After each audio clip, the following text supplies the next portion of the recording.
The Christmas Angel by Abbie Farwell Brown. Chapter 1. The Play Box. At the sound of footsteps along the hall, Miss Terry looked up from the letter which she was reading for the 6th time. "Of course I would not see him," she said, pursing her lips into a hard line. "Certainly not." A bump on the library door, as from an opposing knee, did duty for a knock. "Bring the box in here, Nora," said Miss Terry, holding open the door for her servant, who was gasping under the weight of a packing case. "Set it down on the rug by the fireplace. I am going to look it over and burn up the rubbish this evening." She glanced once more at the letter in her hand, then with a sniff tossed it upon the fire. "Yes'm," said Nora, as she set down the box with a thump. She stooped once more to pick up something which had fallen out when the cover was jarred open. It was a pink papier-mâché angel, such as are often hung from the top of Christmas trees as a crowning symbol. Nora stood holding it between thumb and finger, staring amazedly. Who would think to find such a bit of frivolity in the house of Miss Terry? Her mistress looked up from the fire, where the bit of writing was writhing painfully, and caught the expression of Nora's face. "What have you there?" she asked, frowning, as she took the object into her own hands. "The Christmas Angel!" she exclaimed under her breath. "I had quite forgotten it." Then, as if it burned her fingers, she thrust the little image back into the box and turned to Nora brusquely. "There, that's all. You can go now, Nora," she said. "Yes'm," answered the maid. She hesitated. "If you please'm, it's Christmas Eve." "Well, I believe so," snapped Miss Terry, who seemed to be in a particularly bad humor this evening. "What do you want?" Nora flushed, but she was hardened to her mistress's manner. "Only to ask if I may go out for a little while to see the decorations and hear the singing." "Decorations? Singing? Fiddlestick!" retorted Miss Terry, poker in hand. "What decorations? What singing?" "Why, all the windows along the street are full of candles," answered Nora. "Rows of candles in every house, to light the Christ child on his way when he comes through the city to-night." "Fiddlestick!" again snarled her mistress. "And choir boys are going about the streets, they say, singing carols in front of the lighted houses," continued Nora enthusiastically. "It must sound so pretty." "They had much better be at home in bed. I believe people are losing their minds." "Please'm, may I go?" asked Nora again. Nora had no Puritanic traditions to her account. Moreover, she was young and warm and enthusiastic. Sometimes the spell of Miss Terry's sombre house threatened her to the point of desperation. It was so this Christmas Eve, but she made her request with apparent calmness. "Yes, go along," assented her mistress ungraciously. "Thank you'm," said the servant demurely, but with a brightening of her blue eyes, and presently the area door banged behind her quick-retreating footsteps. Didn't take her long to get ready," muttered Miss Terry, giving the fire a vicious poke. She was alone in the house on Christmas Eve, and not a man, woman, or child in the world cared. Well, it was what she wanted. It was of her own doing. If she had wished. She sat back in her chair, with thin, long hands lying along the arms of it, gazing into the fire. A bit of paper there was crumbling into ashes. Alone on Christmas Eve. Even Nora had some relation with the world outside. Was there not a stalwart officer waiting for her on the nearest corner? Even Nora could feel a simple childish pleasure in candles and carols and merriment, and the old, old superstition. "Stuff and nonsense!" mused Miss Terry scornfully. "What is our Christmas, anyway? A time for shopkeepers to sell, and for foolish folks to kill themselves in buying. Christmas spirit? No. It is all humbug, all selfishness and worry, an unwholesome season of unnatural activities. I am glad I am out of it. I am glad no one expects anything of me, nor I of anyone. I am quite independent, blessedly independent of the whole foolish business. It is a good time to begin clearing up for the new year. I'm glad I thought of it. I've long threatened to get rid of the stuff that has been accumulating in that corner of the attic. Now I will begin." She tugged the packing case an inch nearer the fire. It was like Miss Terry to insist upon that nearer inch. Then she raised the cover. It was a box full of children's battered toys, old-fashioned and quaint. The toys in vogue 30, 40, 50 years earlier, when Miss Terry was a child. She gave a reminiscent sniff as she threw up the cover and saw on the underside of it a big label of pasteboard, unevenly lettered. Play box of Tom Terry and Angelina Terry. "Humph!" she snorted. There was a great deal in that humph. It meant, yes, Tom's name had plenty of room, while poor little Angelina had to squeeze in as well as she could. How like Tom! This accounted for everything, even to his not being in his sister's house this very night. How unreasonable he had been! Miss Terry shrugged impatiently. Why think of Tom tonight? Years ago he had deliberately cut himself adrift from her interests. No need to think of him now. It was too late to appease her. But here were all these toys to be got rid of. The fire was hungry for them. Why not begin?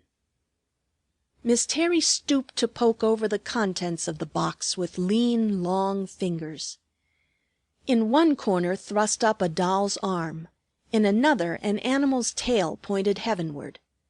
She caught glimpses of glitter and tinsel, wheels and fragments of unidentifiable toys. "What rubbish!" she said. "Yes, I'll burn them all. They are good for nothing else. I suppose some folks would try to give them away and bore a lot of people to death. They seem to think they are saving something that way. Nonsense! I know better. It is all foolishness, this craze for giving. Most things are better destroyed as soon as you are done with them. Why, nobody wants such truck as this. Now, could any child ever have cared for so silly a thing?" She pulled out a faded jumping jack and regarded it scornfully. Idiotic! Such toys are demoralizing for children, weaken their minds. It is a shame to think how everyone seems bound to spoil children, especially at Christmas time. Well, no one can say that I have added to the shameful waste. Miss Terry tossed the poor jumping jack on the fire and eyed his last contortions with grim satisfaction. But as she watched, a quaint idea came to her. She was famous for eccentric ideas. "I will try an experiment," she said. "I will prove once for all my point about the Christmas spirit. I will drop some of these old toys out on the sidewalk and see what happens. It may be interesting." Chapter 2. Jack-in-the-Box. Miss Terry rose and crossed 2 rooms to the front window, looking out upon the street. A flare of light almost blinded her eyes. Every window opposite her along the block, as far as she could see, was illuminated with a row of lighted candles across the sash. The soft, unusual glow threw into relief the pretty curtains and wreaths of green, and gave glimpses of cozy interiors and flitting, happy figures. "What a waste of candles!" scolded Miss Terry. "Folks are growing terribly extravagant." The street was white with snow which had fallen a few hours earlier, piled in drifts along the curb of the little travelled terrace. But the sidewalks were neatly shoveled and swept clean, as became the eminently respectable part of the city where Miss Terry lived. A long flight of steps with iron railing at the side led down from the front door, upon which a silver plate had for generations in decorous flourishes announced the name of Terry. Miss Terry returned to the play box and drew out between thumb and finger the topmost toy. It happened to be a wooden box, with a wire hasp for fastening the cover. Half unconsciously she pressed the spring, and a hideous Jack-in-the-Box sprang out to confront her with a squeak, a leering smile, and a red nose. Miss Terry eyed him with disfavor. "I always did hate that thing," she said. "Tom was continually frightening me with it, I remember." As if to be rid of unwelcome memories, she shut her mouth tight, even as she shut Jack back into his box, snapping the spring into place. "This will do to begin with," she thought. She crossed to the window, which she opened quickly, and tossed out the box, so that it fell squarely in the middle of the sidewalk. Then, closing the window and turning down the lights in the room behind her, Miss Terry hid in the folds of the curtain and watched to see what would happen to Jack. The street was quiet. Few persons passed on either side. At last she spied two little ragamuffins approaching. They seemed to be Jewish lads of the newsboy class, and they eyed the display of candles appraisingly. The smaller boy first caught sight of the box in the middle of the sidewalk. "Hello, what's this?" he grunted, making a dash upon it. "Gee, what's up?" responded the other, who was instantly at his elbow. "G'wan, lemme look at it." The smaller boy drew away and pressed the spring of the box eagerly. Ping! Out popped the Jack into his astonished face, whereupon he set up a guffaw. "Give it here," commanded the bigger boy. "No, you let it alone. It's mine," asserted the other, edging away along the curbstone. "I saw it first. You can't have it." "Give it here. I saw it first myself. Hand it over or I'll smash you." The bigger boy advanced threateningly. "I won't," the other whimpered, clasping the box tightly under his jacket. He started to run, but the bigger fellow was too quick for him. He pounced across the sidewalk, and soon the twain were struggling in the snowdrift, pummeling one another with might and main. "I told you so," commented Miss Terry from behind the curtain. "Here's the first show of the beautiful Christmas spirit that is supposed to be abroad. Look at the little beasts fighting over something that neither of them really wants."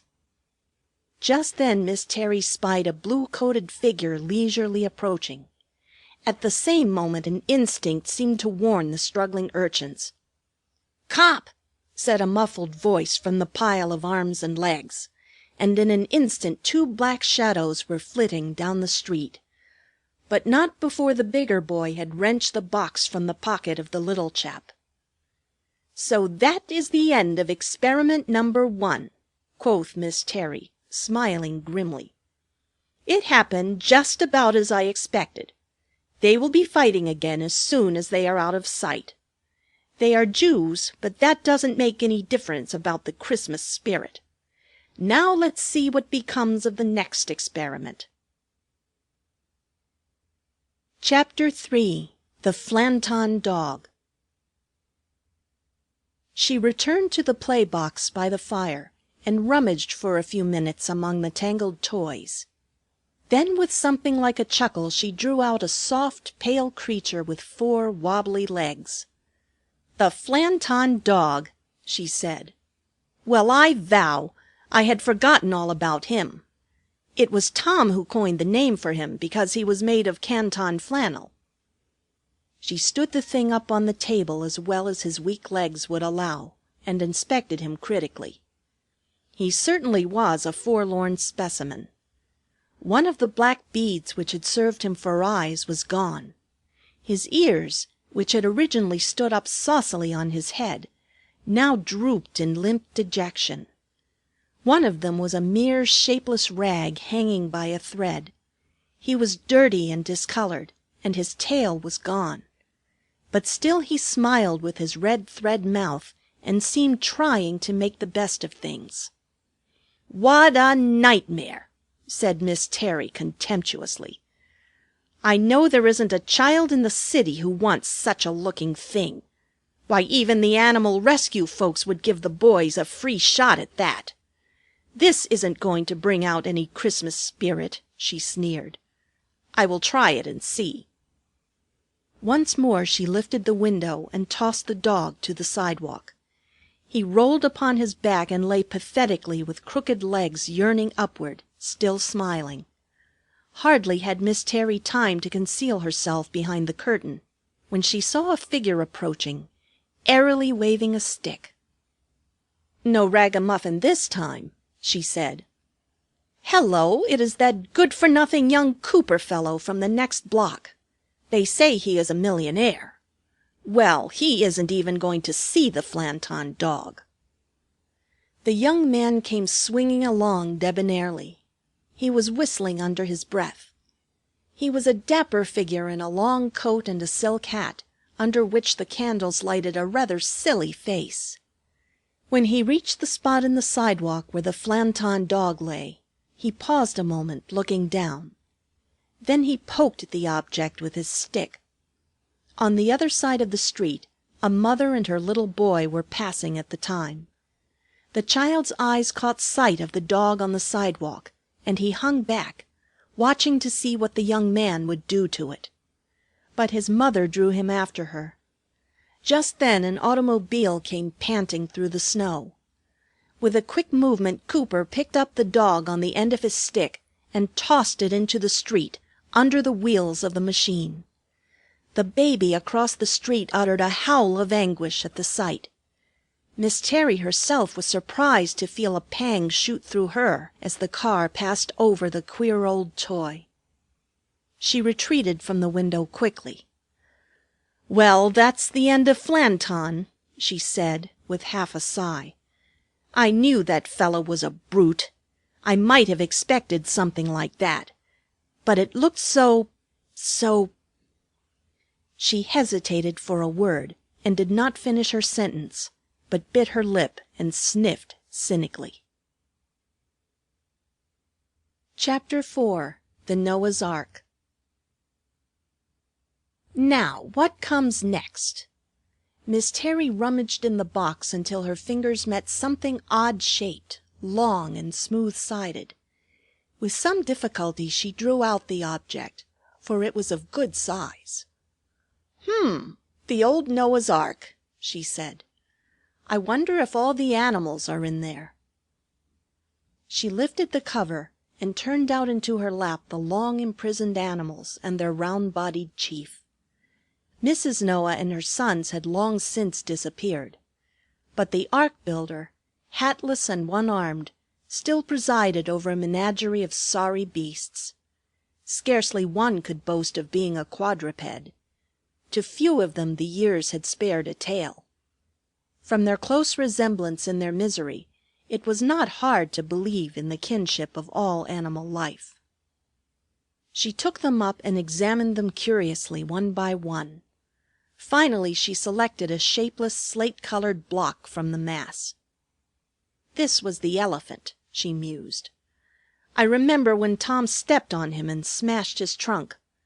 I guess I'm going to be an expressman when I grow up," he said, looking sorry. Tom was always full of his jokes.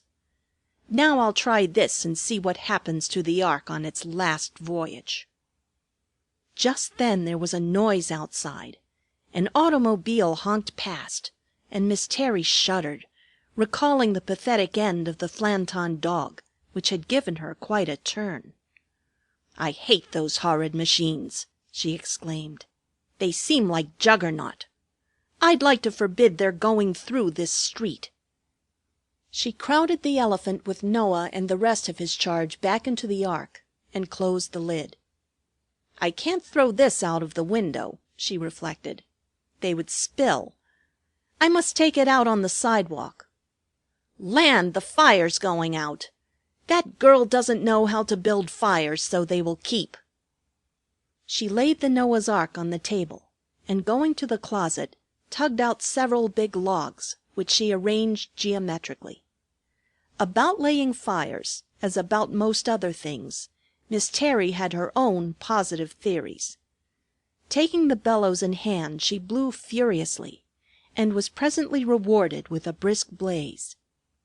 She smiled with satisfaction, and trotted upstairs to find her red knit shawl.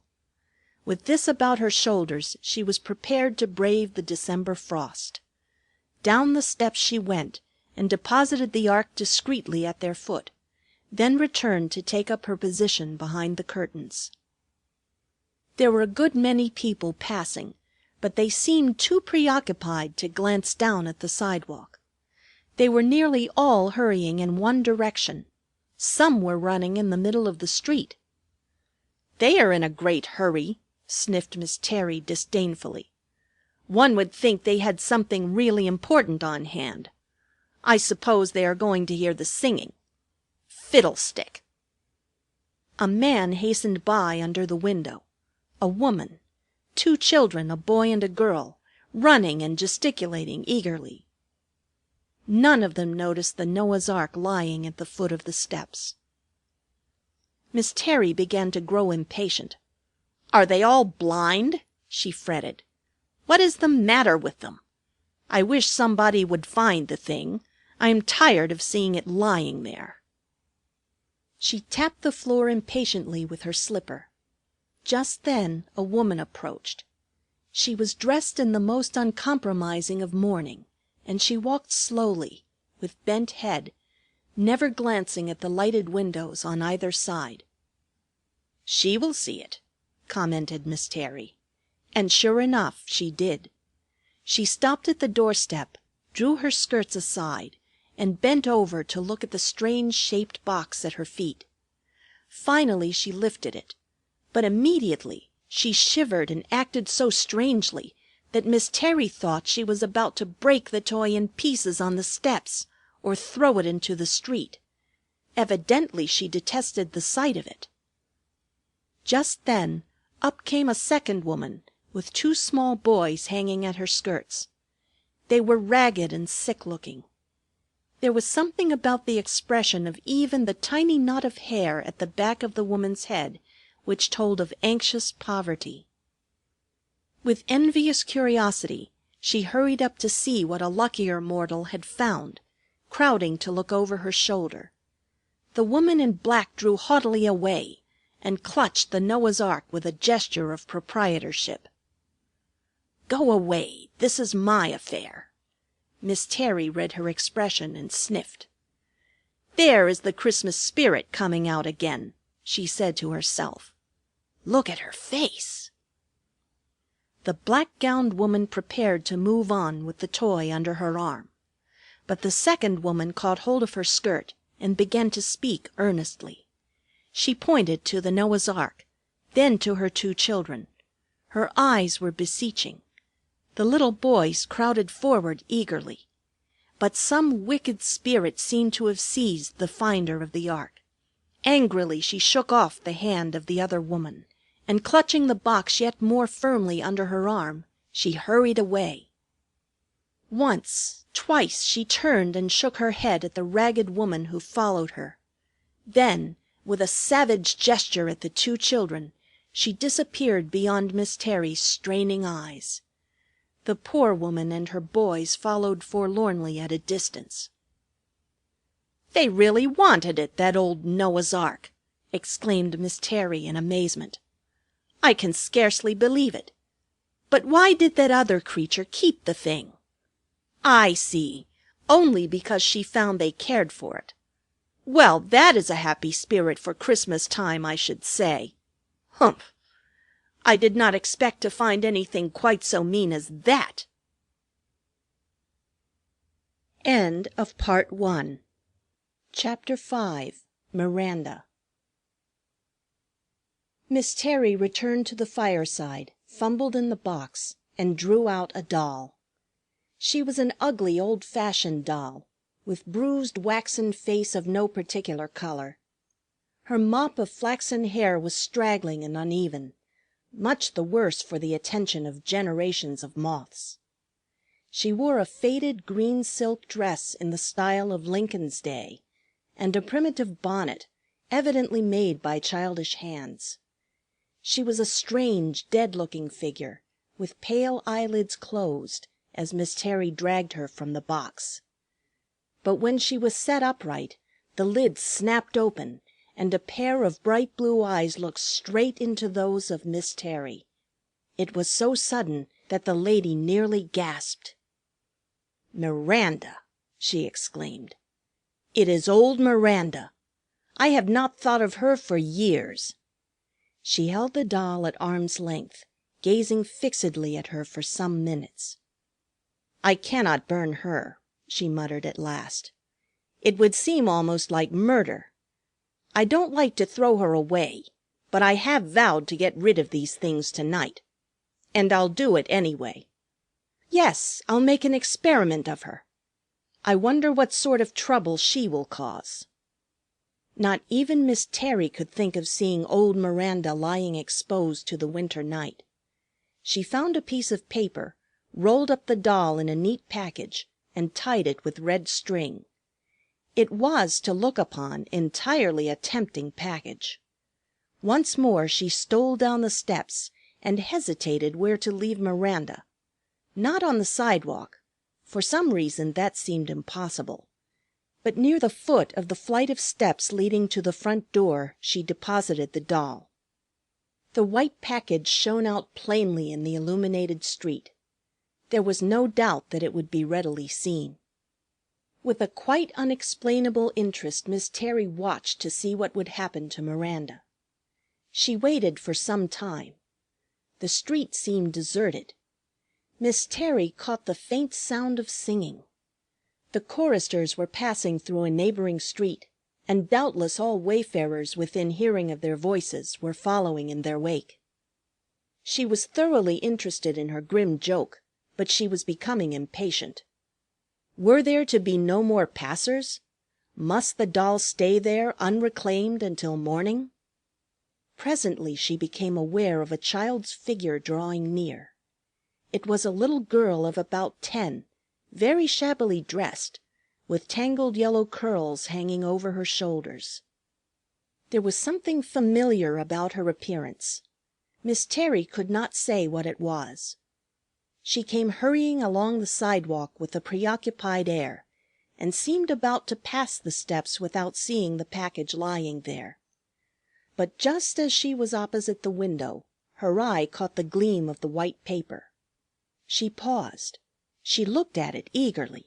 It was such a tempting package, both as to its size and shape. She went closer and bent down to examine it. She took it into her bare little hands and seemed to squeeze it gently.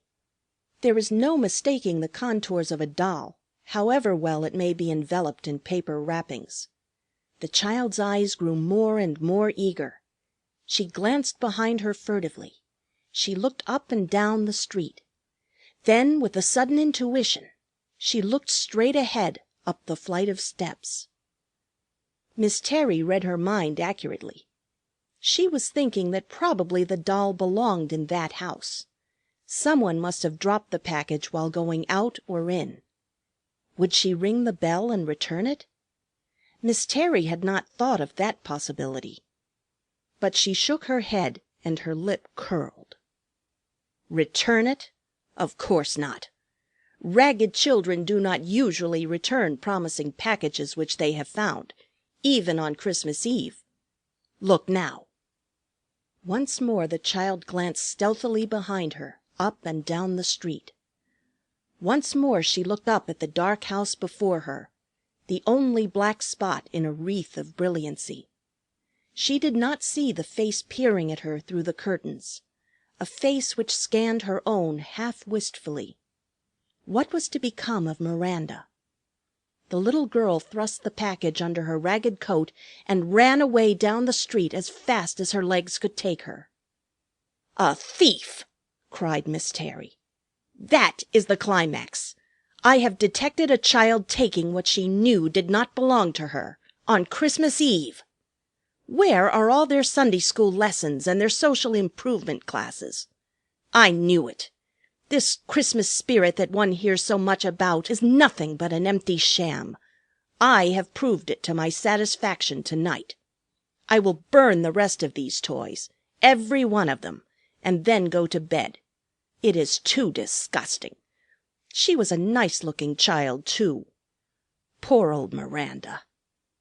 With something like a sigh, Miss Terry strode back to the fire, where the play-box stood gaping. She had made but a small inroad upon its heaped-up treasures. She threw herself listlessly into the chair and began to pull over the things. Broken games and animals, dolls' dresses painfully tailored by unskilled fingers, disjointed members, sorry relics of past pleasures. One by one, Miss Terry seized them between disdainful thumb and finger and tossed them into the fire. Her face showed not a qualm at parting with these childhood treasures, only the stern sense of a good housekeeper's duty fulfilled. With queer contortions the bits writhed on the coals, and finally flared into dissolution, vanishing up chimney in a shower of sparks to the heaven of spent toys. Chapter 6. The Christmas Angel. Almost at the bottom of the box Miss Terry's fingers closed about a small object. Once more she drew out the papier-mâché angel which had so excited the wonder of Norah when once before that evening it had come to light. Miss Terry held it up and looked at it with the same expression on her face, half tender, half contemptuous. "The Christmas Angel," she murmured involuntarily, as she had done before, and again there flashed through her mind a vivid picture. It was the day before Christmas, 50 years earlier. She and her brother Tom were trimming the Christmas tree in this very library. She saw Tom in a white piqué suit with short socks that were always slipping down his fat legs. She saw herself in a white dress and blue ribbons, pouting in a corner. They had been quarreling about the Christmas tree, disputing as to which of them should light the first candle when the time arrived. Then their mother came to them smiling, a sweet-faced lady who seemed not to notice the red faces and the tears. She put something into Tom's hand, saying, "This is the Christmas Angel of peace and goodwill. Hang it on the tree, children, so that it may shed a blessing on all who come here to give and to receive." How lovely and pink it looked in Tom's hand! Little Angelina had thought it the most beautiful thing she had ever seen, and holy, too, as if it had some blessed charm. Fiddlestick! What queer fancies children have! Miss Terry remembered how a strange thrill had crept through Angelina as she gazed at it. Then she and Tom looked at each other and were ashamed of their quarrel. Suddenly Tom held out the Angel to his sister. "You hang it on the tree, Angelina," he said magnanimously. "I know you want to." But she, little fool, she too had a fit of generosity. "No, you hang it, Tom. You're taller," she said. "I'll hang it at the very top of the tree," he replied, nothing loath. Eagerly he mounted the step-ladder, while Angelina watched him enviously, thinking how clumsy he was and how much better she could do it. How funny and fat Tom had looked on top of the ladder, reaching as high as he dared. The ladder began to wobble, and he balanced precariously, while Angelina clutched at his fat ankles with a scream of fright. But Tom said, "Ow! Angelina, let go my ankles. You hurt. Now don't scream. I shan't fall. Don't you know that this is the Christmas Angel, and he will never let me get hurt on Christmas Eve?" Swaying wildly on one toe, Tom had clutched at the air, at the tree itself, anywhere for support. Yet almost as if by a miracle he did not fall. and the Christmas Angel was looking down from the very top of the tree. Miss Terry laid the little pink figure in her lap and mused. Mother was wise, she sighed. She knew how to settle our quarrels in those days. Perhaps if she had still been here things would have gone differently. Tom might not have left me for good. For good! She emphasized the words with a nod, as if arguing against something. Again she took up the Christmas Angel and looked earnestly at it. Could it be that tears were glistening in her eyes? Certainly not. With a sudden sniff and jerk of the shoulders she leaned forward, holding the Angel towards the fire. This should follow the other useless toys. But something seemed to stay her hand. She drew back, hesitated, then rose to her feet. "I can't burn it," she said. "It's no use, I can't burn it. But I don't want to see the thing around. I will put this out on the sidewalk, too. Possibly this may be different and do some good to somebody." She wrapped the shawl about her shoulders and once more ran down the steps. She left the Angel face upward in the middle of the sidewalk and retreated quickly to the house. As she opened the door to enter, she caught the distant chorus of fresh young voices singing in a neighboring square. Angels from the realms of glory, wing your flight o'er all the earth. When she took her place behind the curtain she was trembling a little. She could not guess why. But now she watched with renewed eagerness. What was to be the fate of the Christmas Angel? Would he fall into the right hands and be hung upon some Christmas tree ere morning? Would he... Miss Terry held her breath. A man was staggering along the street toward her. He whistled noisily a vulgar song as he reeled from curb to railing, threatening to fall at every step. A drunken man on Christmas Eve. Miss Terry felt a great loathing for him. He was at the foot of the steps now. He was close upon the Angel. Would he see it, or would he tread upon it in his disgusting blindness? Yes. No. He saw the little pink image lying on the bricks, and with a lurch forward bent to examine it. Miss Terry flattened her nose against the pane eagerly. She expected to see him fall upon the Angel bodily. But no, he righted himself with a whoop of drunken mirth. "Angel!" she heard him croak with maudlin accent. "Pink Angel, begorra! What doin' here, eh? Whoop! Go back to sky, Angel!" And lifting a brutal foot he kicked the image into the street. Then with a shriek of laughter he staggered away out of sight. Miss Terry found herself trembling with indignation. The idea! He had kicked the Christmas Angel, the very Angel that Tom had hung on their tree. It was sacrilege, or at least... Fiddlestick! Miss Terry's mind was growing confused. She had a sudden impulse to rescue the toy from being trampled into filthiness. The fire was better than that. She hurried down the steps into the street, forgetting her shawl. She sought in the snow and snatched the pink morsel to safety. Straight to the fire she carried it, and once more held it to the flames. But again she found it impossible to burn the thing. Once, twice she tried, but each time something seemed to clutch back her wrist. At last she shrugged impatiently and laid the Angel on the mantelpiece beside the square old marble clock, which marked the hour of 8:30. "Well, I won't burn it tonight," she reflected. "Somehow I can't do it just now. I don't see what has got into me. But tomorrow I will. Yes, tomorrow I will." She sat down in the armchair and fumbled in the old play box for the remaining scraps. There were but a few meaningless bits of ribbon and gauze, with the end of a Christmas candle, the survivor of some past festival, burned on some tree in the past. All these but the last she tossed into the fire, where they made a final protesting blaze. The candle end fell to the floor unnoticed. "There!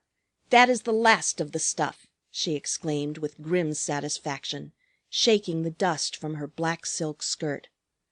"It is all gone now, thank heaven, and I can go to bed in peace. No, I forgot Norah. I suppose I must sit up and wait for her. Bother the girl! She ought to be in by now. What can she find to amuse her all this time? Christmas Eve! Fiddlestick! But I have got rid of a lot of rubbish tonight, and that is worth something." She sank back in her chair and clasped her hands over her breast with a sigh. She felt strangely weary. Her eyes sought the clock once more, and doing so rested upon the Christmas Angel lying beside it. She frowned and closed her eyes to shut out the sight, with its haunting memories and suggestions. Chapter 7. Before the Fire. Suddenly there was a volume of sound outside, and a great brightness filled the room. Miss Terry opened her eyes. The fire was burning red, but a yellow light, as from thousands of candles, shone in at the window, and there was the sound of singing, the sweetest singing that Miss Terry had ever heard. An angel of the Lord came down, and glory shone around. The words seemed chanted by the voices of young angels. Miss Terry passed her hands over her eyes and glanced at the clock. But what the hour was she never noticed, for her gaze was filled with something else. Beside the clock, in the spot where she had laid it a few minutes before, was the Christmas Angel. But now, instead of lying helplessly on its back, it was standing on rosy feet, with arms outstretched toward her. Over its head fluttered gauzy wings. From under the yellow hair which rippled over the shoulders, 2 blue eyes beamed kindly upon her, and the mouth widened into the sweetest smile. "Peace on earth to men of good will," cried the Angel, and the tone of his speech was music, yet quite natural and thrilling. Miss Terry stared hard at the Angel and rubbed her eyes, saying to herself, "Fiddlestick! I am dreaming." But she could not rub away the vision. When she opened her eyes, the Angel still stood tiptoe on the mantel shelf, smiling at her and shaking his golden head. "Angelina," said the Angel softly, and Miss Terry trembled to hear her name thus spoken for the first time in years. "Angelina, you do not want to believe your own eyes, do you? But I am real, more real than the things you see every day. You must believe in me. I am the Christmas Angel." "I know it." Miss Terry's voice was hoarse and unmanageable, as of one in a nightmare. "I remember." "You remember," repeated the Angel. "Yes, you remember the day when you and Tom hung me on the Christmas tree. You were a sweet little girl then, with blue eyes and yellow curls. You believed the Christmas story and loved Santa Claus. Then you were simple and affectionate and generous and happy." "Fiddlestick!" Miss Terry tried to say, but the word would not come. "Now you have lost the old belief and the old love," went on the Angel. "Now you have studied books and read wise men's sayings. You understand the higher criticism and the higher charity and the higher egoism. You don't believe in mere giving. You don't believe in the Christmas economics. You know better. But are you happy, dear Angelina?" Again Miss Terry thrilled at the sound of her name so sweetly spoken, but she answered nothing. The Angel replied for her. "No, you are not happy, Because you have cut yourself off from the things that bring folk together in peace and goodwill at this holy time. Where are your friends? Where is your brother tonight? You are still hard and unforgiving to Tom. You refused to see him today, though he wrote so boyishly, so humbly and affectionately. You have not tried to make any soul happy. You don't believe in me, the Christmas spirit. There is such a word as fiddlestick, whatever it may mean, but Miss Terry's mind and tongue were unable to form it. The Christmas spirit, continued the Angel. What is life worth if one cannot believe in the Christmas spirit? With a powerful effort Miss Terry shook off her nightmare sufficiently to say, "The Christmas spirit is no real thing. I have proved it tonight. It is not real. It is a humbug." Not real? A humbug? Repeated the Angel softly. And you have proved it, Angelina, this very night? Miss Terry nodded. I know what you have done, said the Angel. I know very well. How keen you were. How clever. You made a test of chance to prove your point. Again Miss Terry nodded with complacency. What knowledge of the world! What grasp of human nature! Commented the Angel, smiling. It is like you mere mortals to say, I will make my test in my own way. If certain things happen, I shall foresee what the result must be.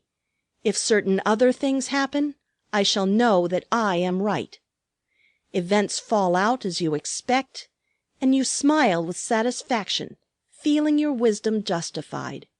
It ought to make you happy. But does it? Miss Terry regarded the Angel doubtfully. Look now, he went on, holding up a rosy finger. You are so near-sighted. You are so unimaginative. You do not dream beyond the thing you see. You judge the tale finished while the best has yet to be told, and you stake your faith, your hope, your charity upon this blind human judgment, which is mere chance. Miss Terry opened her lips to say, I saw, but the Angel interrupted her. You saw but the beginning, he said. You saw but the first page of each history. Shall I turn over the leaves and let you read what really happened? Shall I help you see the whole truth instead of a part? On this night holy truth, which is of heaven, comes for all men to see and to believe. Look. End of Part 2. Recording by Jan McGillivray. The music included in this recording is from Angels from the Realms of Glory and While Shepherds Watched Their Flocks by Night, which are in the public domain.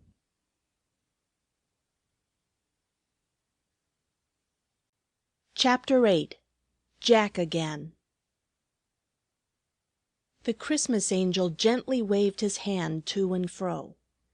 Gradually, as Miss Terry sat back in her chair, the library grew dark, or rather, things faded into an indistinguishable blur.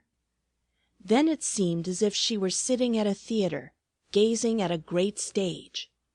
But at this theatre there was nothing about her, nothing between her and the place where things were happening.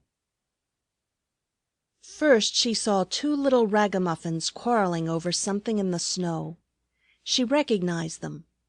They were the two Jewish boys who had picked up the Jack-in-the-Box. An officer appeared, and they ran away, the bigger boy having possession of the toy, the smaller one with fists in his eyes, bawling with disappointment. Miss Terry's lips curled with the cynical disgust which she had felt when first witnessing this scene. But a sweet voice, and she knew it was the Angel's, whispered in her ear, "Wait and see." She watched the two boys run through the streets until they came to a dark corner. There the little fellow caught up with the other, and once more the struggle began. It was a hard and bloody fight, but this time the victory was with the smaller lad, who used his fists and feet like an enraged animal until the other howled for mercy and handed over the disputed toy. "What you want it fer, Sam?" he blubbered as he saw it go into the little fellow's pocket. "Mind your own business. I just want it," answered Sam surlily. "Betcha I know," taunted the bigger boy. "Betcha you don't." "Do." "Don't." Another fight seemed imminent, but wisdom prevailed with Sammy. He would not challenge fate a third time. "Come on then and see," he grunted. And Ike followed. Off the two trudged through the brilliantly lighted streets until they came to a part of the city where the ways were narrower and dark. "Huh! Knowed you was comin' here," commented Ike as they turned into a grim, dirty alley. Little Sam growled, "Didn't," apparently as a matter of habit. "Did," reasserted Ike. "Just where I was comin' myself." Sam turned to him with a grin. "Was you now? By! Ain't that funny? I thought of it right off." "Sure. Same here." They both burst into a guffaw and executed an impromptu double shuffle of delight. They were at the door of a tenement house with steep stairs leading into darkness. Up 3 flights pounded the 2 pairs of heavy boots, till they reached a half-opened door, whence issued the clatter of a sewing machine and the voices of children. Sam stood on the threshold grinning debonairly, with hands thrust into his pockets. Ike peered over his shoulder, also grinning. It was a meagre room into which they gazed, a room the chief furniture of which seemed to be babies. 2 little ones sprawled on the floor. A third tiny tot lay in a broken-down carriage beside the door. A pale, ill-looking woman was running the machine.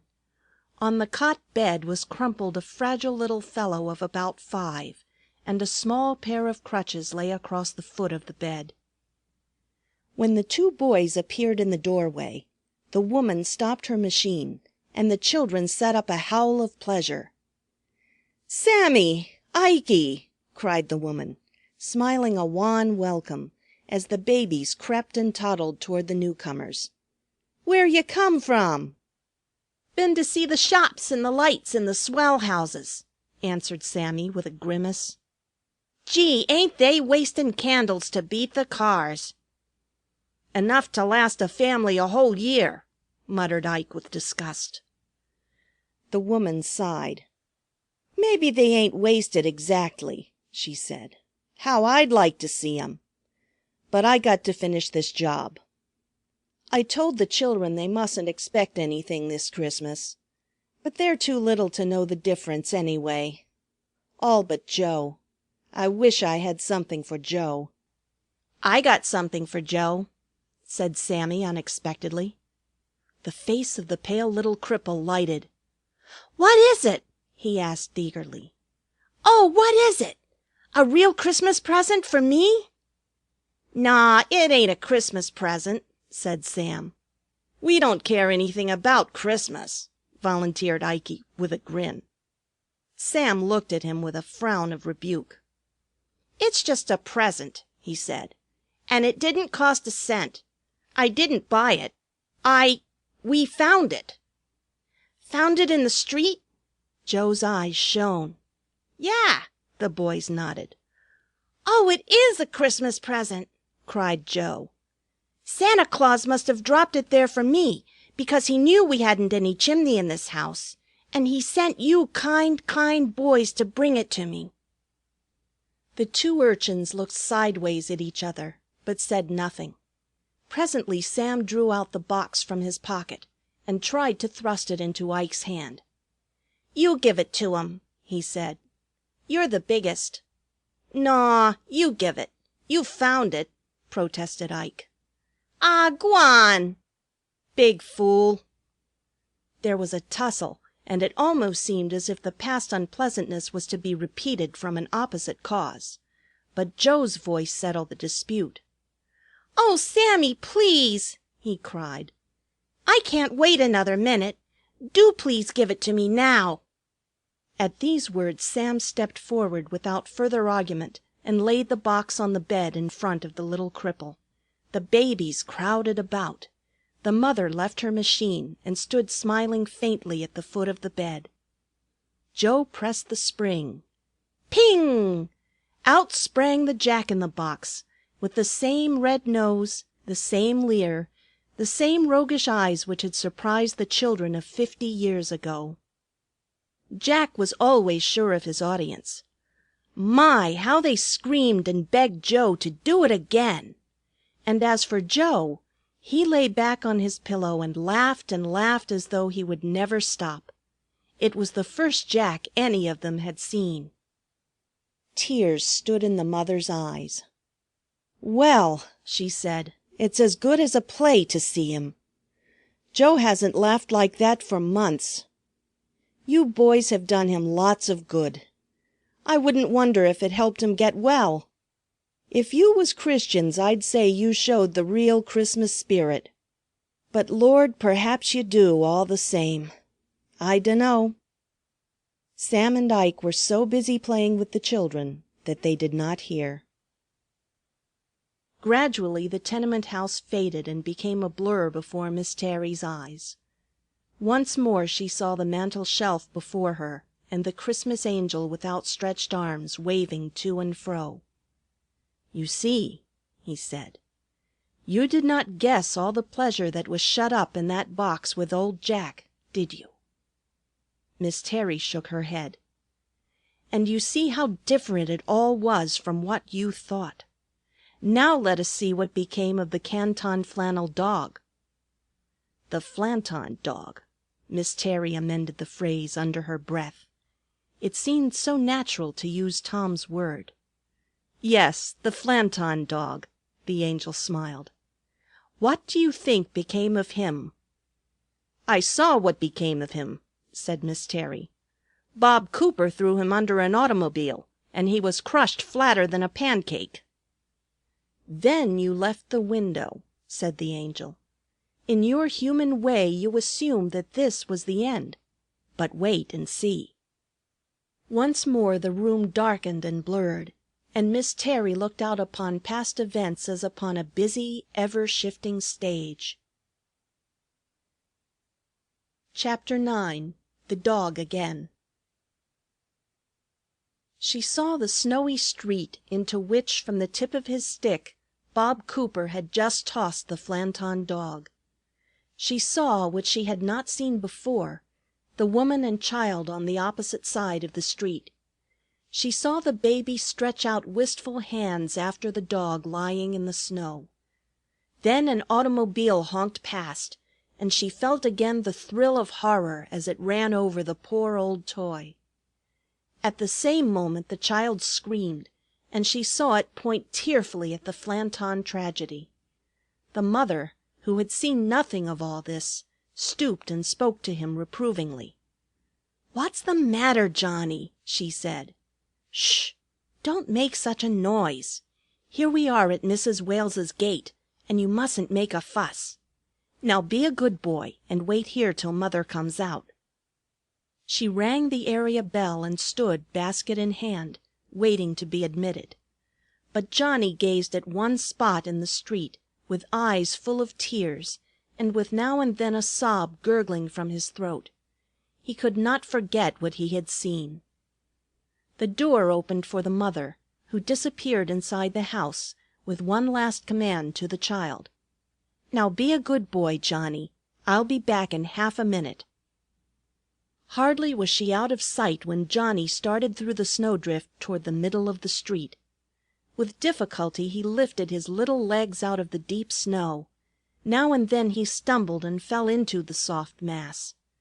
But he rose only the more determined upon his errand, and kept his eyes fixed on the wreck of the Flanton dog. Bob Cooper, who was idly strolling up and down the block, smoking a cigarette as he watched the flitting girlish shadows in a certain window opposite, saw the child's frantic struggles in the snow and was intensely amused. "By Jove!" he chuckled. "I believe he's after the wretched dog I tossed over there with my stick. Fancy it!" And carelessly he puffed a whiff of smoke. At last the baby reached the middle of the street and stooped to pick up the battered toy. It was flattened and shapeless, but the child clasped it tenderly and began to coo softly to it. "By Jove!" repeated Cooper. "Fancy caring so much about anything. Poor kid, perhaps that is all the Christmas he will have." He blew a thoughtful puff through his nose. Christmas Eve. The thought flashed through his mind with a new appeal. Just then came a sudden honk, honk. An automobile had turned the corner and was coming up at full speed. It was the same machine which had passed a few minutes earlier in the opposite direction. "Hey there!" Cooper yelled to the child. But the latter was sitting in the snow in the middle of the street, rocking back and forth, with the Flanton dog in his arms. There was scarcely time for action. Bob dropped his cigarette and his cane, made one leap into the street and another to the child, and by the impact of his body threw the baby into the drift at the curb. With a horrified honk, the automobile passed over the young man, who lay senseless in the snow. He was not killed. Miss Terry saw him taken to his home close by, where his broken leg was set and his bruises attended to. She saw him lying bandaged and white on his bed when the woman and her child were brought to see him. Johnnie was still clasping closely the unlucky Flanton dog. "Well, kid," said the young man feebly, "so you saved the dog after all." "Oh, sir," cried the poor woman, weeping, "only to think that he would not be here now but for you! What a Christmas that would have been for me! You were so good, so brave!" "Oh, rot!" protested Bob faintly. "Had to do it. My fault, anyway.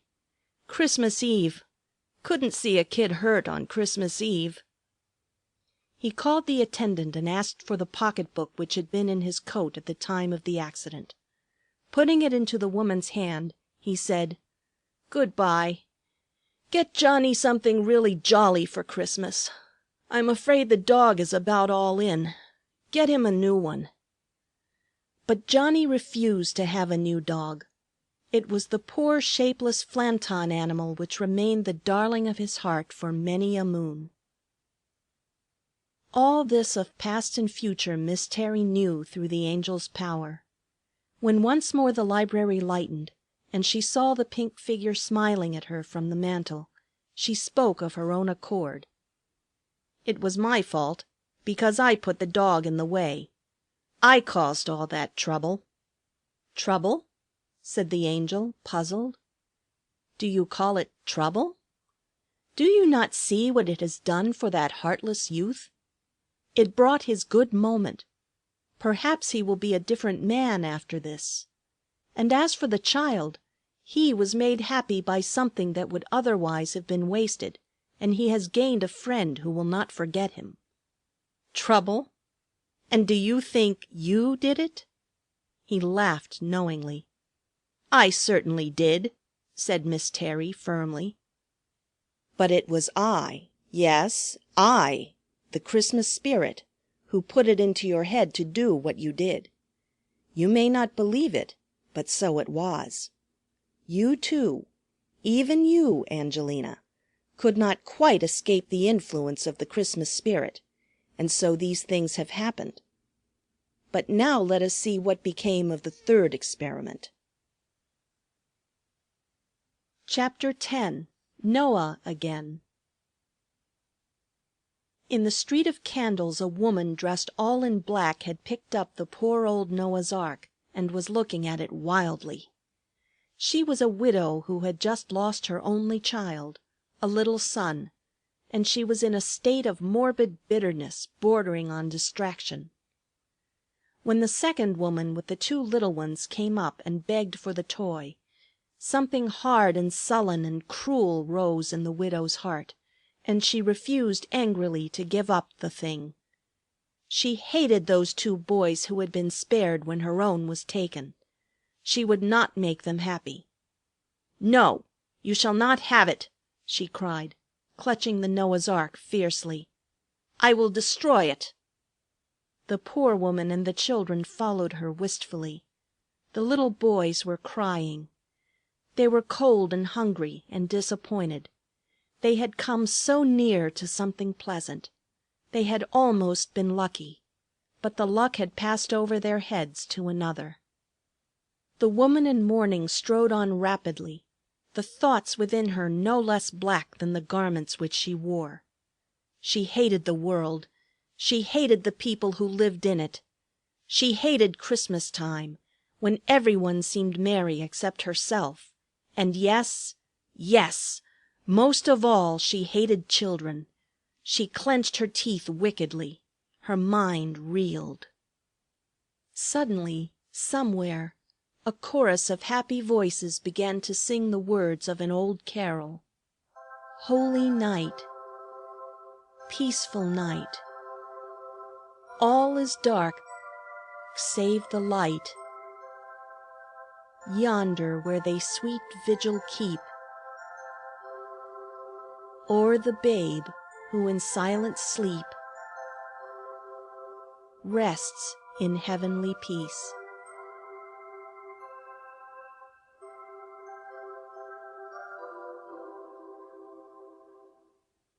Softly and sweetly the childish voices ascended from the street. The woman in black stopped short, breathing hard. She saw the band of choristers standing in a group on the sidewalk and in the snow, their hats pulled down over their eyes, their collars turned up around their ears, their hands deep in pockets. In their midst rose the tall wooden cross carried by a little fellow with yellow hair. They sang as simply and as heartily as a flock of birds out in the snow. The woman gave a great sob. Her little lad had been a choir boy.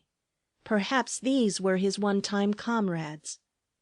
The second verse of the carol rang out sweetly.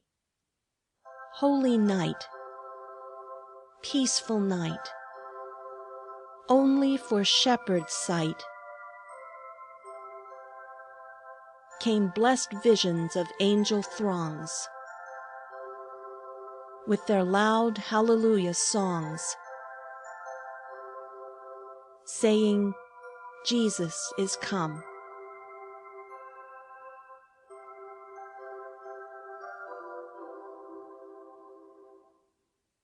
Suddenly it seemed to the distracted mother that her own boy's voice blended with those others.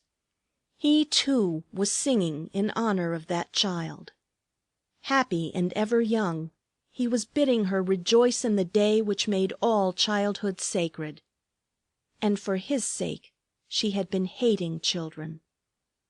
With a sudden revulsion of feeling, she turned to see what had become of the poor mother and her boys.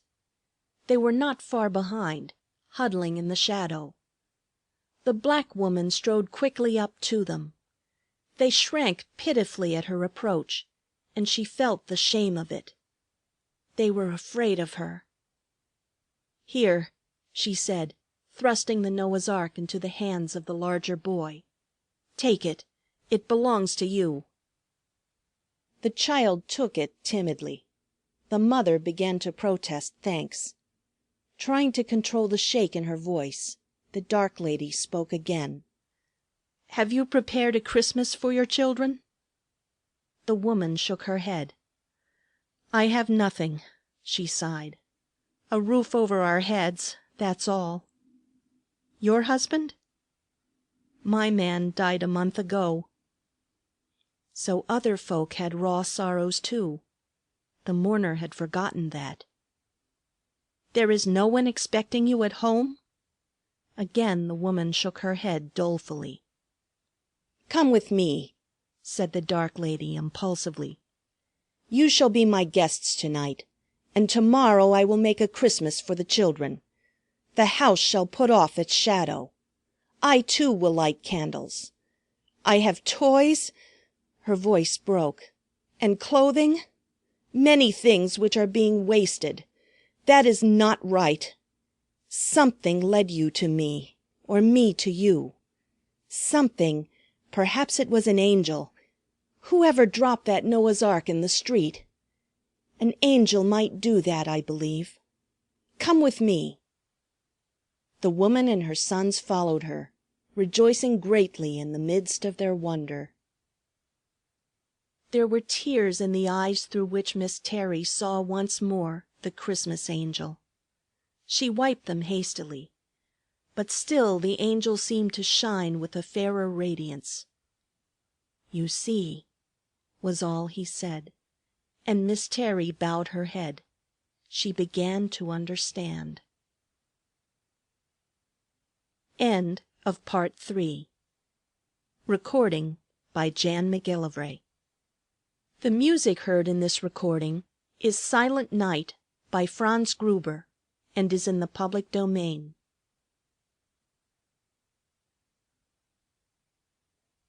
Chapter 11. Miranda Again. Once more, on the wings of vision, Miss Terry was out in the snowy street. She was following the fleet steps of a little girl who carried a white paper package under her arm. Miss Terry knew that she was learning the fate of her old doll, Miranda, whom her own hands had thrust out into a cold world. Poor Miranda, after all these years to become the property of a thief! Mary was the little thief's name. Hugging the tempting package close, Mary ran and ran until she was out of breath. Her one thought was to get as far as possible from the place where the bundle had lain, for she suspected that the steps where she had found it led up to the doll's home. That was why, in her own eyes also, she was a little thief. But now she had run so far and had turned so many corners that she could not find her way back if she would. There was triumph in the thought. Mary chuckled to herself as she stopped running and began to walk leisurely in the neighborhood with which she was more familiar. She pinched the package gently. Yes, there could be no doubt about it. It was a doll. Not a very large doll, but Mary reflected that she had never thought she should care for a large doll. Undoubtedly it was a very nice one. Had she not found it in a swell part of the city, on the steps of a swell-looking house? Mary gloated over the doll as she fancied it, with real hair and eyes that opened and shut, with 4 little white teeth and hands with dimples in the knuckles. She had seen such dolls in the windows of the big shops, but she had never hoped to have one for her very own. "Maybe it will have on a blue silk dress and white kid shoes, like that one I saw this morning," she mused rapturously. She pinched the spot where she fancied the doll's feet ought to be. "Yes, she's got shoes, sure enough. I bet they're white, too. They feel white. Oh, what fun I shall have with her!" She hugged the doll fondly. "If Uncle and Aunt don't take her away." The sudden thought made her stand still in horror. "They sold Mother's little clock for rum," she said bitterly. "They sold the ring with the red stone that Father gave me on my birthday when I was 7. They sold the presents that I got at Sunday school last year. Oh, wouldn't it be dreadful if they should sell my new doll? And I know they will want to if they see her." She squeezed the bundle closer with the prescient pang of parting. "Maybe they'll be out somewhere." With this faint hope she reached the tenement and crept up the dingy stairs. She peeped in at the door. Alas! Her uncle and aunt were in the kitchen, through which she had to pass. They had company, some dirty-looking men and women, and there were a jug and glasses on the table before them. Mary's heart sank, but she nodded bravely to the company and tried to slip through the crowd to the other room. But her aunt was quick to see that she carried something under her coat. "What you got there? A Christmas present?" she sneered. Mary flushed. "No," she said slowly. "Just something I found." "Found? Hello, what is it? A package." Her uncle advanced and snatched it from her. "Please," pleaded Mary. "Please, I found it. It is mine. I think it is only a doll." "A doll? Huh! Who needs a doll?" hiccuped her uncle. "We want something more to drink. We'll sell it." A bellow of laughter resounded through the room. The paper being torn roughly away, poor Miranda stood revealed in all her faded beauty. The pallid waxen face, straggling hair, and old-fashioned dress presented a sorry sight to the greedy eyes which had expected to find something exchangeable for drink. A sorry sight she was to Mary, who had hoped for something so much lovelier. A flush of disappointment came into her cheek, and tears to her eyes. "Here, take your old doll," said her uncle roughly, thrusting it into her arms. "Take your old doll and get away with her. If that's the best you can find, you'd better steal something next time." Steal something! Had she not in fact stolen it? Mary knew very well that she had, and she flushed pinker yet to think what a fool she had made of herself for nothing. She took the despised doll and retreated into the other room, followed by a chorus of jeers and comments. She banged the door behind her and sat down with poor Miranda on her knees, crying as if her heart would break. She had so longed for a beautiful doll. It did seem too cruel that when she found one it should turn out to be so ugly. She seized poor Miranda and shook her fiercely. "You horrid old thing!" she said. "Ain't you ashamed to fool me so? Ain't you ashamed to make me think you was a lovely doll with pretty clothes and white kid shoes? Ain't you?" She shook Miranda again until her eyeballs rattled in her head. The doll fell to the floor and lay there with closed eyes. Her face was pallid and ghastly. Her bonnet had fallen off, and her hair stuck out wildly in every direction. Her legs were doubled under her in the most helpless fashion. She was the forlornest figure of a doll imaginable. Presently Mary drew her hands away from her eyes and looked down at Miranda. There was something in the doll's attitude as she lay there which touched the little girl's heart. Once she had seen a woman who had been injured in the street. She would never forget it. The poor creature's eyes had been closed, and her face, under the fallen bonnet, was of this same pasty color. Mary shuddered. Suddenly she felt a warm rush of pity for the doll. "You poor old thing!" she exclaimed, looking at Miranda almost tenderly. "I'm sorry I shook you.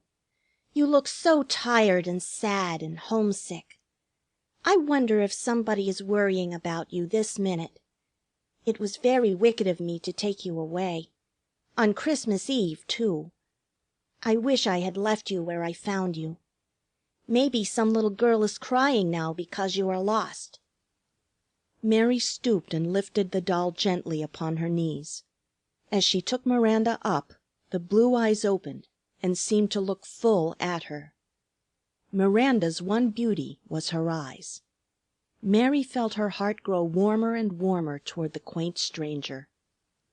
"You have lovely eyes," she murmured. "I think after all you are almost pretty. Perhaps I should grow to like you awfully. You are not a bit like the doll I hoped to have, but that is not your fault." A thought made her face brighten. "Why, if you had been a beautiful doll, they would have taken you away and sold you for rum." Her face expressed utter disgust.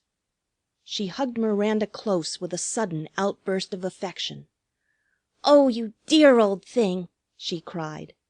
"I am so glad you are just like this. I am so glad, for now I can keep you always and always, and no one will want to take you away from me." She rocked to and fro, holding the doll tightly to her heart. Mary was not one to feel a half passion about anything. I will make you some new dresses, she said, fingering the old-fashioned silk with a puzzled air. I wonder why your mother dressed you so queerly. She was not much of a sewer if she made this bonnet. Scornfully she took off the primitive bonnet and smoothed out the tangled hair. I wonder what you have on underneath, she said. With gentle fingers she began to undress Miranda. Off came the green silk dress with its tight basque and overskirt. Off came the ruffled petticoat and little chemise edged with fine lace, and Miranda stood in shapeless kid-bodied ugliness, which stage of evolution the doll of her day had reached. But there was something more. Around her neck she wore a ribbon. On the ribbon was a cardboard medal, and on the medal a childish hand had scratched the legend, Miranda Terry. If lost, please return to her mother, Angelina Terry, 87 Overlook Terrace. It was such a card as Miss Terry herself had worn in the days when her mother had first let her and Tom go out on the street without a nurse. Mary stared hard at the bit of cardboard. 87 Overlook Terrace. Yes, that was where she had found the doll. She remembered now seeing the name on a street corner. Miranda. What a pretty name for a doll. Angelina Terry. So that was the name of the little girl who had lost Miranda. Angelina must be feeling very sorry now. Perhaps she was crying herself to sleep, for it was growing late. Her two girl cousins came romping into the bedroom. They had been having a hilarious evening. "Hello, Mary!" they cried. "We heard about your great find. Playing with your old doll, are you? Going to hang up her stocking and see if Santa Claus will fill it? Huh! Santa Claus won't come to this house, I guess." Mary had almost forgotten that it was Christmas Eve. There had been nothing in the house to remind her. Perhaps Angelina Terry had hung up a stocking for Miranda at 87 Overlook Terrace. But there would be no Miranda to see it the next morning. Her cousins teased her for some time while they undressed, and Mary grew sulky. She sat in her corner and answered them shortly. But presently the room was quiet, for the girls slept easily. Then Mary crept into her little cot with the doll in her arms. She loved Miranda so much that she would never part with her. No, indeed. Not even though she now knew where Miranda belonged. 87 Overlook Terrace. The figures danced before her eyes maliciously. She wished she could forget them. And the thought of Angelina Terry kept coming to her. Poor Angelina. "She ain't poor Angelina," argued Mary to herself. "She's rich Angelina. Doesn't she live in a big house in the swell part of the city? I s'pose she has hundreds of dolls, much handsomer than Miranda, and lots of other toys. I guess she won't miss this one queer old doll. I guess she'd let me keep it if she knew I hadn't any of my own. I guess it ought to be my doll. Anyway, I'm going to keep her.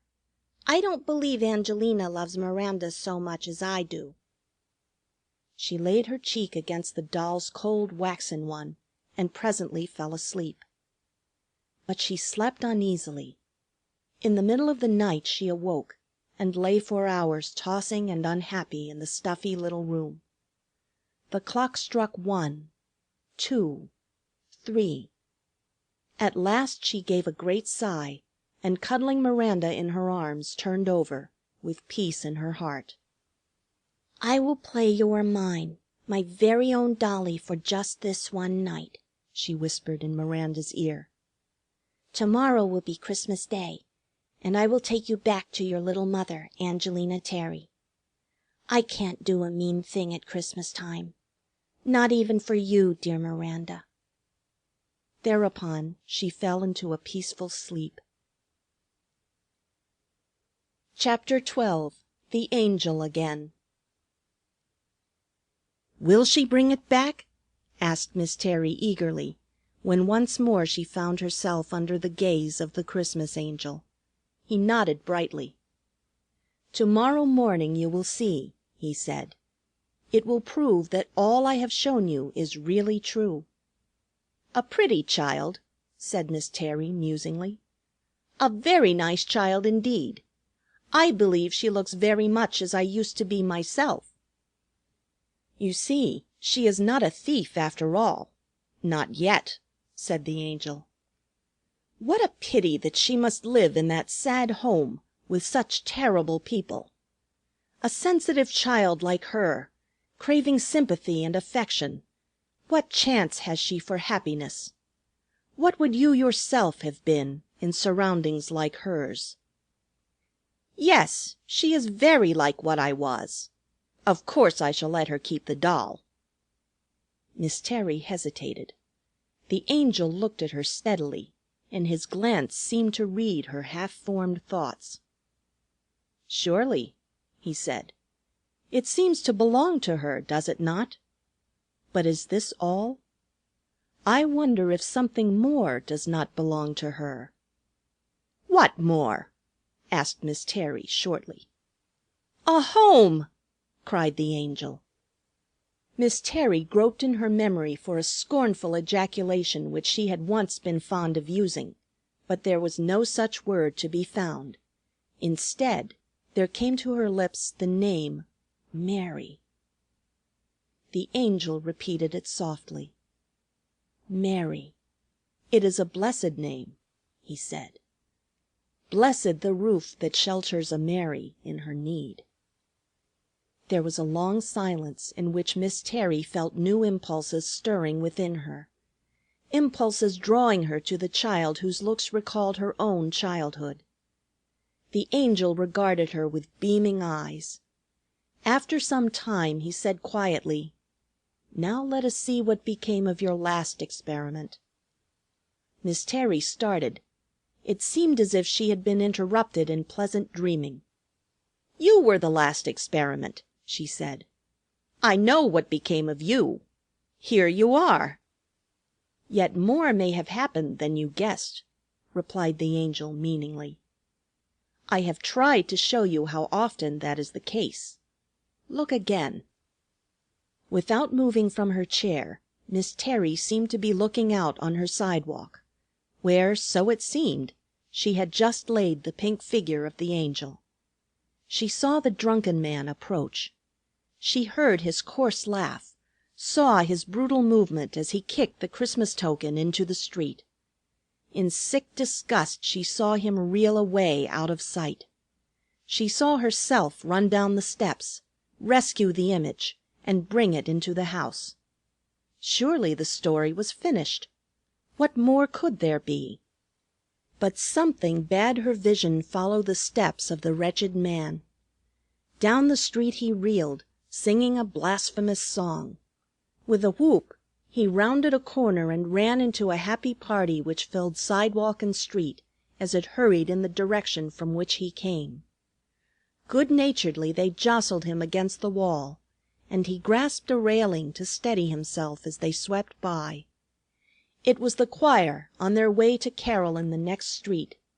Before them went the cross-bearer, lifting high his simple wooden emblem. The eyes of the drunken man caught sight of this and wavered.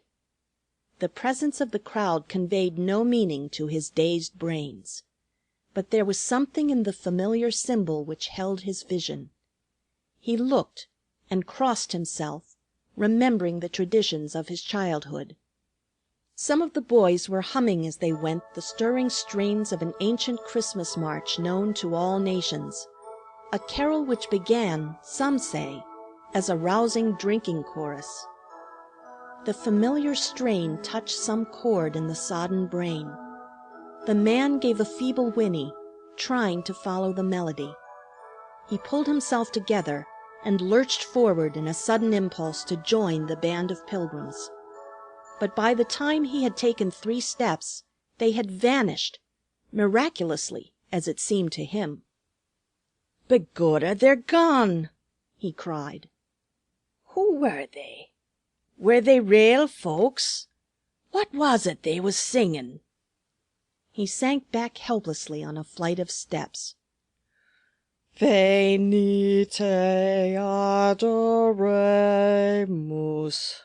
he croaked in a quavering basso, and his tangled mind went through strange processes.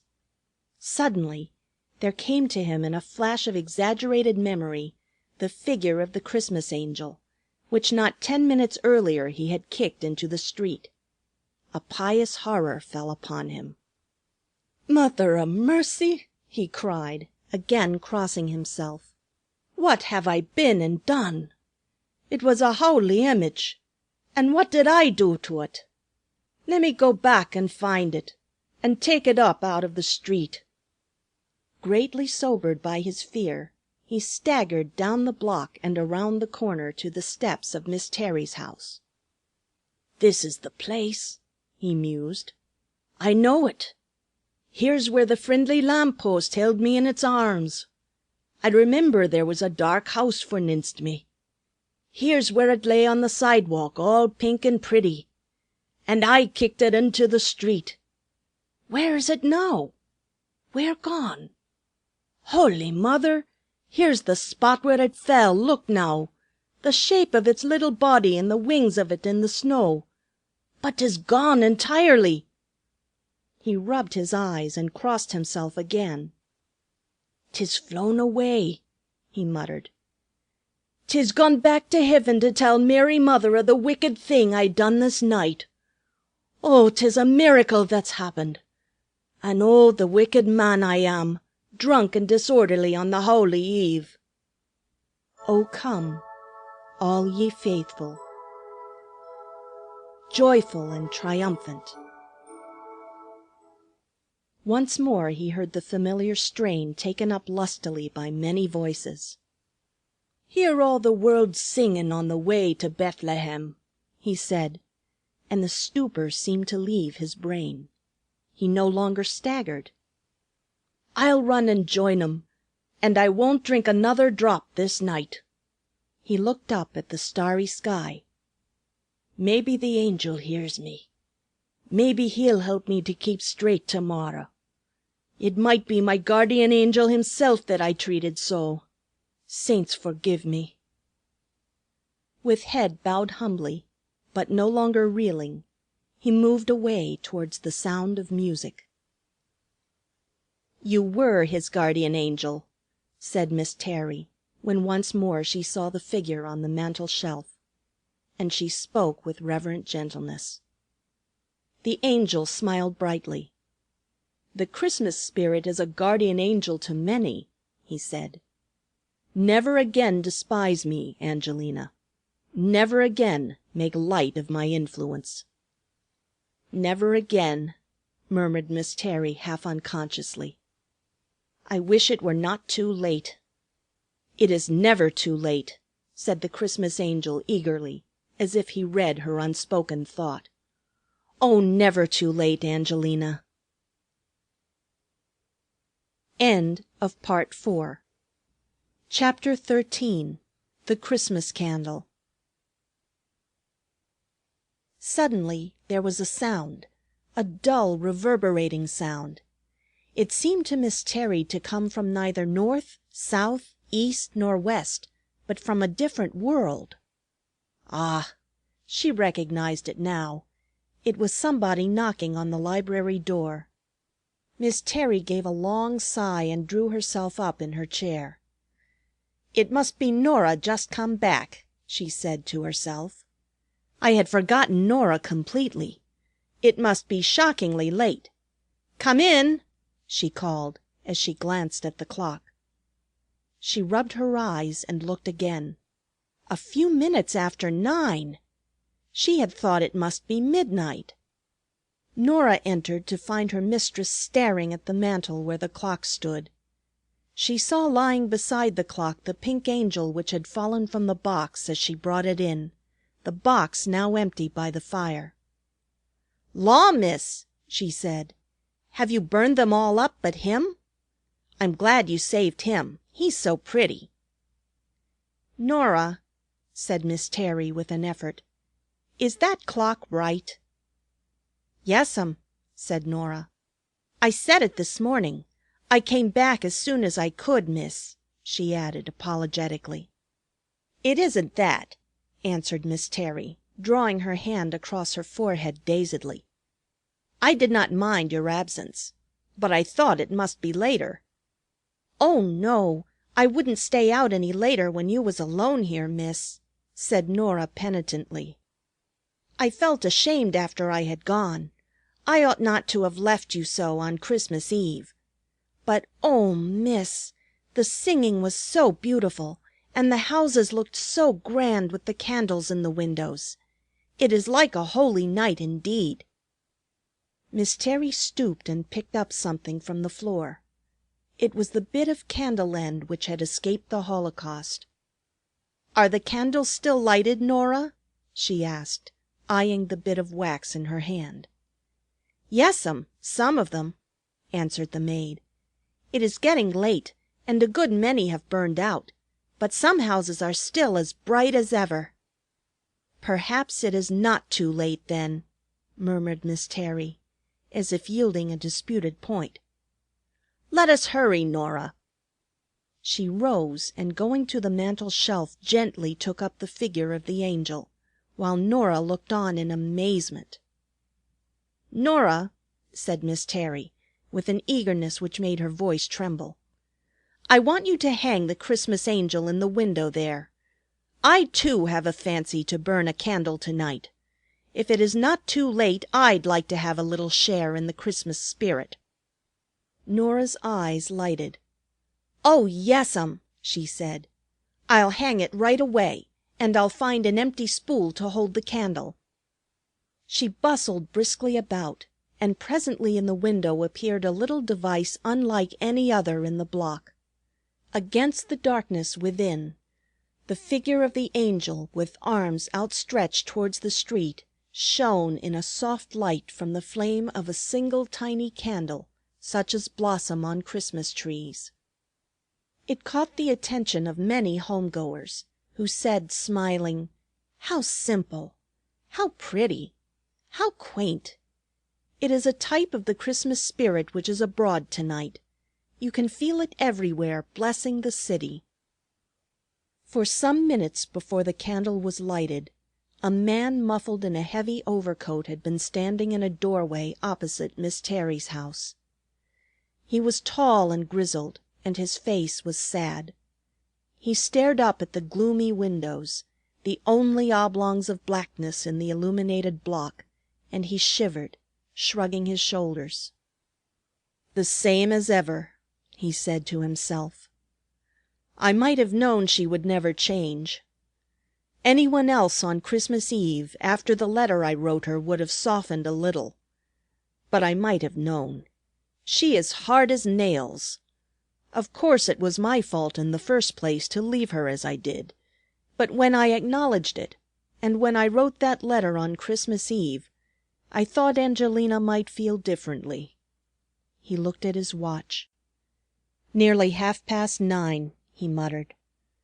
"I may as well go home. She said she wanted to be let alone, that Christmas meant nothing to her. I don't dare to call on my only sister. I suppose she is there all alone, and here I am all alone too. What a pity!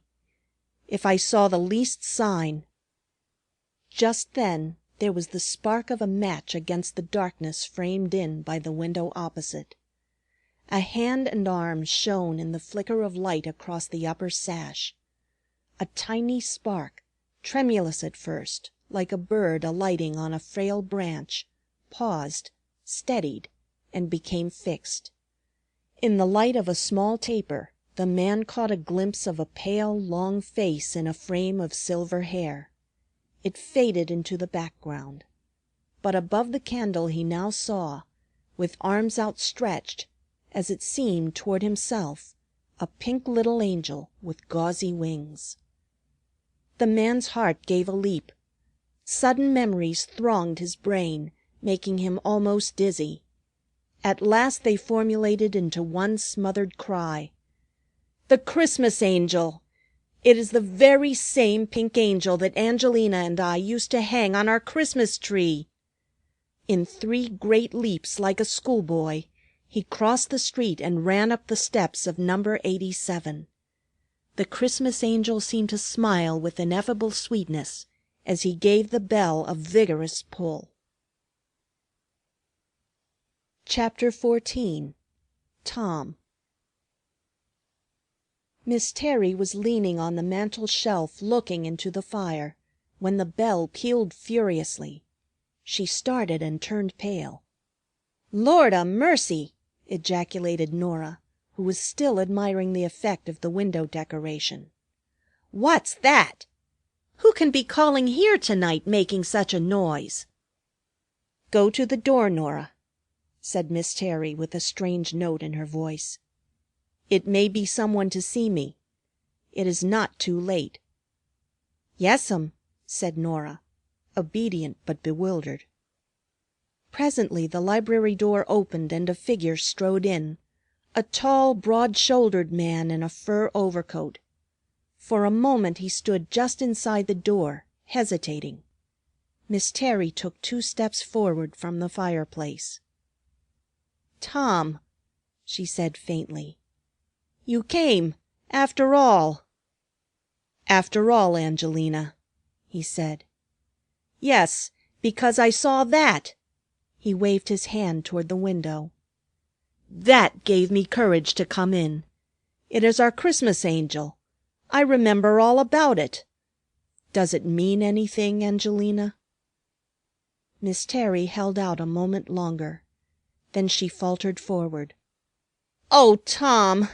she sobbed, as she felt his brotherly strong arms about her. "Oh, Tom! And so he has brought you back to me, and me to you." "He? Angelina girl, who?" He smoothed her silver hair with rough, kind fingers. "Why, the Christmas angel. Our guardian angel, Tom. All these years I kept him in the play box, and I was going to burn him up. But I couldn't do it, Tom. How wonderful it is!" They sat down before the fire, and she began to tell him the whole story.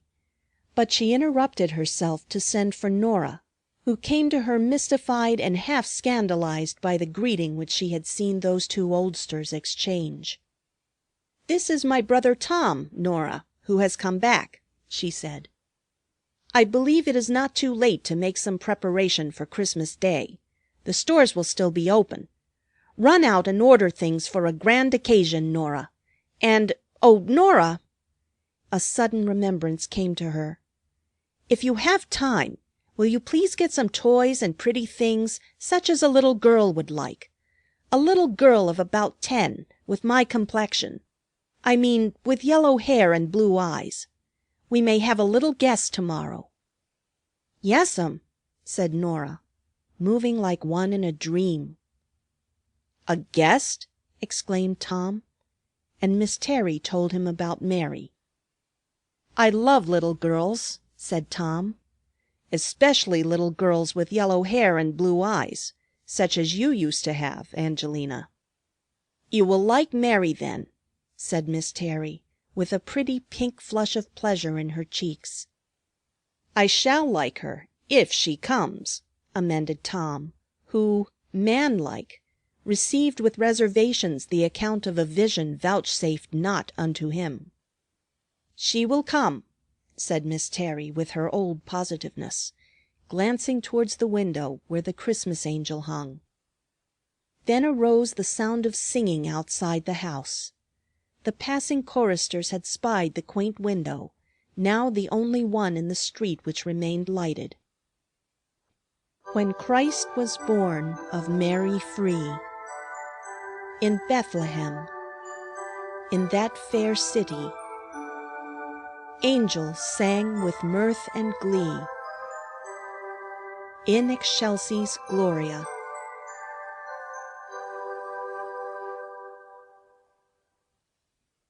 Chapter 15. Christmas Day. And Mary came. The brother and sister were at breakfast. the happiest which either of them had known for years, when there came a timid pull at the front door bell. Miss Angelina laid down her knife and fork and looked across the table at Tom. "She has come. Mary has come," she said. "Nora, if it is a little girl with a package under her arm, bring her in here."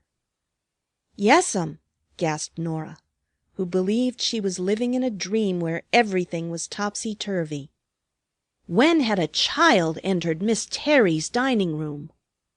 Nora disappeared and presently returned, ushering in a little girl of 10, with blue eyes and yellow hair. Under her arm she carried a white paper package, very badly wrapped.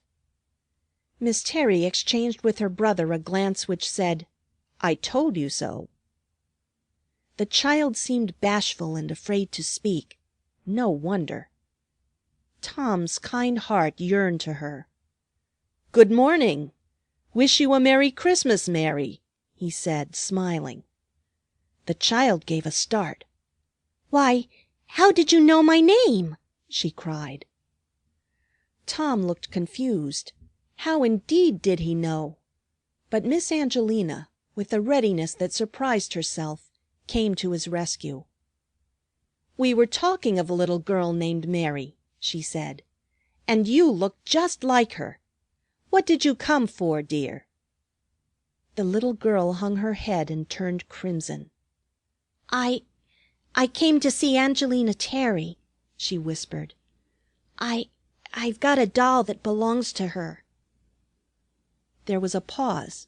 Then Miss Terry said, "Well, go on." I found her on the steps of this house last night, and I ought to have brought her right here then. But I didn't. I took her home. I hope Angelina was not very unhappy last night." Miss Terry smiled upon Tom, who gave a kind, low laugh. "No," said Miss Terry. "Angelina did not worry about her lost doll. She was thinking about something else, the nicest Christmas present that ever anybody had. But you were a good girl to bring back the doll." "No, I'm not a good girl," said Mary, and her voice trembled. "I was a wicked girl. I meant to keep Miranda for myself because I thought she would be a lovely big doll, and when I found she was old and homely, somehow I still wanted to keep her. But it was stealing, and I couldn't. Please, will you give her to Angelina and tell her I am so sorry?" She took Miranda out of the wrapping and held her toward Miss Terry without looking at the doll. It was as if she were afraid of being tempted once more. Miss Terry did not take the doll. "I am Angelina," she said. "The doll was mine." "You! Angelina!" The child's face was full of bewilderment. Mechanically she drew Miranda to her and clasped her close. "Yes, I am Angelina, and that was my doll Miranda," said Miss Terry gently. "Thank you for returning her. But Mary, your name is Mary." The child nodded. "Suppose I wanted you to keep her for me. What would you say?" Mary's eyes still dwelt upon Miss Terry with a puzzled look. This gray-haired Angelina was so different from the one she had pictured. She did not answer the question. Miss Terry drew the child to a chair beside her. "Tell me all about yourself, Mary," she said. After some coaxing and prompting from what they already guessed, Mary told the story of her sad little life. She was an orphan recently left to the care of her uncle and aunt, who had received her grudgingly. They were her sole relatives, and the shame of their degraded lives was plain through the outlines of the vague picture which Mary sketched of them. "You do not love them, Mary?" asked Miss Terry kindly. "No," answered the child. "They always speak crossly to me. When they have been drinking they beat me." Tom rose from the table with a muttered word and began to pace the floor. His blue eyes were full of tears. "Mary," said Miss Terry. "Will the people at home be worried if you do not come back to dinner?" Mary shook her head wonderingly. "No," she said. "They will not care. I am often away on holidays. I go to the museums." "Then I want you to stay with us to-day," said Miss Terry. "We are going to have a Christmas celebration, and we need you for a guest. Will you stay, you and Miranda?" Mary looked down at the doll in her arms, and up at the two kind faces bent toward her. "Yes," she said impulsively, "I will stay. How good you are! I don't want to go home." "Don't go home," burst out Tom. "Stay with us always and be our little girl." Mary looked from one to the other, half frightened at the new idea. Miss Terry bent and pecked at her cheek, with a thrill at the new sensation. "Yes, we mean it," she said, and her voice was almost sweet. "We believe that the Christmas Angel has brought you to us, Mary. You have the Christmas name. But you seem to us like the little girl we both knew best, little Angelina with blue eyes and yellow hair, who was Miranda's mother. Will you stay with us, Mary Angelina? Would you like to stay?" Mary looked up with a wistful smile. "You are so good," she said again. "I wish I could stay, but Uncle and Aunt are so. I am afraid of what they might do to us all. If they thought you wanted me, they would not let me go." "I will fix Uncle and Aunt," said Tom, going for his coat. "Leave them to me. I know an argument that settles uncles and aunts of that sort. You need not go back to their house, I promise you, Mary, my dear." Mary gave a great sigh of relief. "Oh, I am so glad," she said. "It was such a wicked house, and here it is so good." "Good!" Miss Terry echoed the word with a sigh. "Come with me, Mary," she said. She led her little guest through the hall to the library, where a great fire was blazing, with sundry mysterious packages in white paper piled on the table beside it. But Miss Terry did not stop at the fireplace. She drew Mary to the window which looked out on the sidewalk. Above the lower sash Mary saw the remains of a burned-out Christmas candle, and over it hung a pink papier-mâché angel, stretching out open arms towards her. "This is the Christmas Angel, Mary," said Miss Terry. "He is as old as Miranda." "He is as old as Christmas," interrupted Tom, looking in from the hall. "When we were children, Tom and I, we hung him on our Christmas tree," went on Miss Terry. "We think he brought you to us. We believe he has changed the world for us, has brought us peace, goodwill, and happiness. He is going to be the guardian angel of our house. You must love him, Mary." "How beautiful he is," said Mary reverently. "His face shines like the baby's that I saw once in the church. Oh, Miss Angelina, he is like the Christ child himself." "Call me Aunt Angelina," said Miss Terry with a quick breath. "Aunt Angelina!" cried the child, throwing her arms about Miss Terry's neck. Tom came and put his great furry coat sleeves about them both. "And Uncle Tom," he said. "Dear Uncle Tom," whispered the child shyly. There were tears in the eyes of all three. "Now we shall live happy ever after," said Tom. And the Christmas Angel beamed upon them. End of Part 5. Recording by Jan McGillivray. The music heard in this recording is When Christ Was Born of Mary Free, which is in the public domain. End of The Christmas Angel,